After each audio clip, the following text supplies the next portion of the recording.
Welcome to Aaron Mahnke's Cabinet of Curiosities, a production of iHeartRadio and Grim and Mild.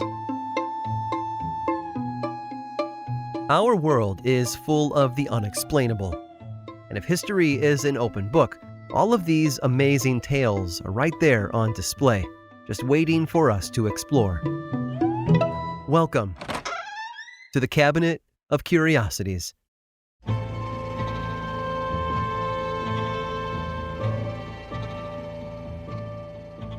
That little device in your hand, or your pocket, the one with the touchscreen and the web browser, it's called a phone, but its purpose has become more important than that. It keeps us in touch with people all over the world. It connects us to all kinds of social media platforms. And most importantly, it captures those everyday moments in a snap. Our phone cameras are indispensable, and they are the result of decades of research and development to get them smaller, faster, and more powerful. Because, as they always say, the best camera is the one you have with you. But long before we carried them in our pockets, cameras were big boxes made of wood and glass. It took hundreds of years to get to where we are today, and a number of photographic innovations occurred during that time. But one has been forgotten over the years, which is surprising, because it was also one of the most influential. It was the result of work performed by an English polymath named William Henry Fox Talbot. In 1835, Talbot invented a way to capture images on paper. He was aware of certain devices used by artists, such as the camera obscura, which projected an image on the inside of a small box. But he wanted a way to save the picture permanently, and so he got to work developing a special kind of paper. It was writing paper, coated in salt and silver nitrate.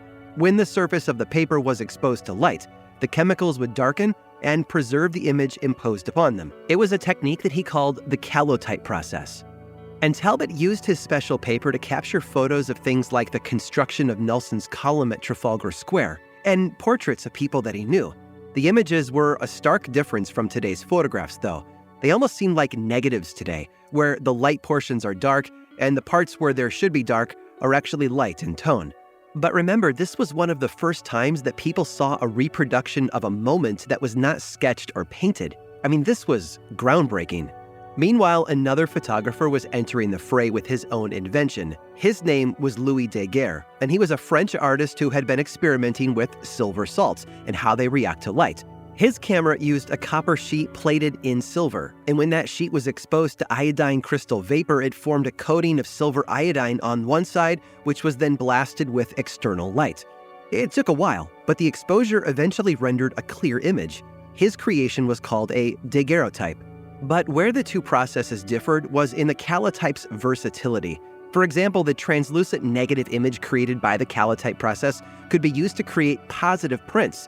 The two men also went different ways when sharing their gifts with the rest of the world, and that's mostly why the calotype has all but been forgotten by modern photographers. You see, Talbot patented his process across England, Scotland, Ireland, and Wales, which cost him a pretty penny. He also spent a lot of money defending his patents from infringement. This led to very few paid licenses for that patent, and almost no lasting use within the industry, even though Talbot's work did more to push modern photography forward than Daguerre's. In fact, by defending his patents so vociferously, Talbot helped spur innovation among amateurs who sought a way around expensive licenses, which pushed the technology forward.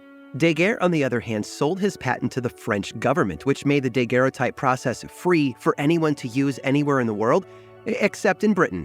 Daguerre's agent, a guy named Miles Berry, had been granted a patent on his client's invention back in England, so now any person looking to make daguerreotypes there had to pay for a license to do so. As for France, they compensated the inventor for his generosity with a lifetime pension. And it turned out that giving away one's patents to a more commercially viable process was the smart thing to do.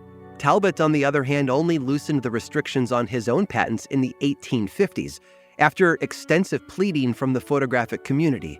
He begrudgingly obliged.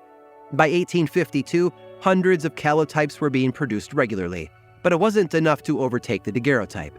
The combination of Talbot's vicious defense of his patents and the calotype's exhaustive development process helped seal its fate.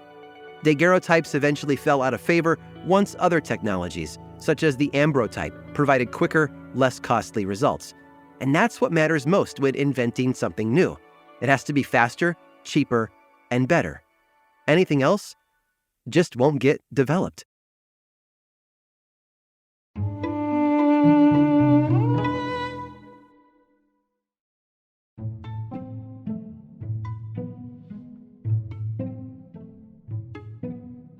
Our minds are constantly changing. The more we experience and learn, the more we unlock. We might study a new language or a musical instrument, activities that can cause our neurons to fire in different ways than they had before. But sometimes the brain can be temperamental. For example, we can walk into a room and suddenly forgot what brought us there in the first place.